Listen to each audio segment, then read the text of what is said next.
Love you தலைவா. என்னோட அன்பு எப்பயுமே உனக்கு இருக்கும். கடவுள்கிட்ட உனக்காக நான் ரொம்ப ப்ரே பண்ணுவேன். அதுவும் விஜயன்றனாலதான். மத்த எவன் நாட்டுக்கு நாங்க போயிருக்கவே மாட்டேன். விஜய் மட்டும்னாலதான் நானே இறங்கி போறேன். என் பிள்ளைய முதல்ல நான் விட்டுட்டு போறேன். நீ விஜய பாக்குறேன். இன்னைக்கு நான் பார்க்காம அந்த இடத்த விட்டு நான் கிளம்ப மாட்டேன். தலைவரை நான் பாப்பேன். சாமியை பாக்குறதுக்காக கூட்டு வந்திருக்கோம். எங்க அதாவது இருக்கிறவங்க ஃபுல்லா எங்க அண்ணனுங்க பெண்களை வந்து பாதுகாப்பா பாத்துக்குவாங்க. எங்க குழந்தையும் பாதுகாப்பா பார்த்து அனுப்பிச்சு விடுவாங்கண்ணா. சாமியை பார்க்கறதுக்காண்டி வந்திருக்கோம். நீங்கள் தான் என்னுடைய உயிர், என்னுடைய நேசம். அவர்களை பார்த்து நான் கட்டி அணைக்க விரும்புகின்றேன், ஆசைப்படுகின்றேன். அதற்காக என்னுடைய புள்ள குட்டியை கூட நான் விட்டுட்டு வந்திருக்கிறேன். தலைவா, என்னுடைய ஓட்டு அணைக்க உனக்கு தான். நீ தான் எல்லாமே. நீ உயர் நல்லா இருக்கணும் தலைவா. யார் உன்னுடைய தலைவர்? யார் உன்னுடைய நேர்வழி காட்டி? உன்னுடைய கண்ணியத்தை இந்த உலகத்திலும் நாளை மறுமையிலும் வித்துடுவதற்கு யார் காரணமாக இருப்பானோ அவன் தான் உன்னுடைய தலைவர். அவன் தான் உன்னுடைய நேர்வழி காட்டி. யார் இந்த சமுதாயத்திற்கு ஒழுக்கத்தை போதிப்பதற்காக வந்தானோ அவன் தான் நேர்வழி காட்டி. லகத் கான லகும் ஃபீ ரசூலில்லாஹி உஸ்வத்துன் ஹஸன. அல்லாஹ்வையும் மறுமை நாளையும் நம்புகின்றவர்களுக்கு இந்த தூதரிடத்திலே அழகிய முன்மாதிரி இருக்கின்றது. அல்லாஹ்வுடைய தூதர் நமக்கு நேர்வழி காட்டி.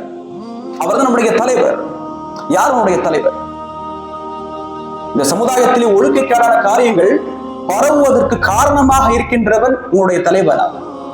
இந்த சமுதாயத்திலே மானங்கேடான காரியங்கள் விதைப்பதற்கு அதன் மூலமாக வருமானம் ஈட்டுவதற்காக பாடுபடுகின்றவன் உங்களுடைய தலைவனா? யார் உங்களுடைய தலைவர்? உங்களுடைய சிந்தனை ஏன் இப்படி செல்கின்றது? இந்த இளைய சமுதாயத்துடைய நிலைமையை பார்த்தால் பரிதாபமாக உள்ளது. அல்லாஹ்வுடைய தூதர் சொன்னார்கள், இந்த மக்கள் எல்லாம் முஸ்லிம்களை நோக்கி சாப்பாட்டு தட்டை ஏந்துபவர்களாக வருவார்கள். அதை பார்த்து விட்ட சஹாபாக்கள் கேட்டார், அன்றைக்கு நான் எந்த நிலைமையில் இருப்போம்? குறைந்த எண்ணிக்கையில் இருப்போமா, அதிக எண்ணிக்கையில் இருப்போமா? கால லபல் அன்தும் கசீர், நீங்கள் அதிக எண்ணிக்கையில் இருப்பீர்கள். வலாக்கின்னக குஸாவுக குஸா இஸ்ஸைல், வெள்ளத்திலே அடிபட்டு செல்லக்கூடிய சருகுகளை கொண்டு இருப்பீர்கள்.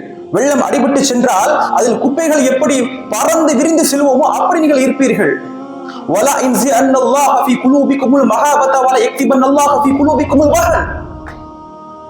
எதிரிடத்திலே முஸ்லிம்களை குறித்து அச்சத்தை அல்லாஹ் நீக்கி விடுவான்.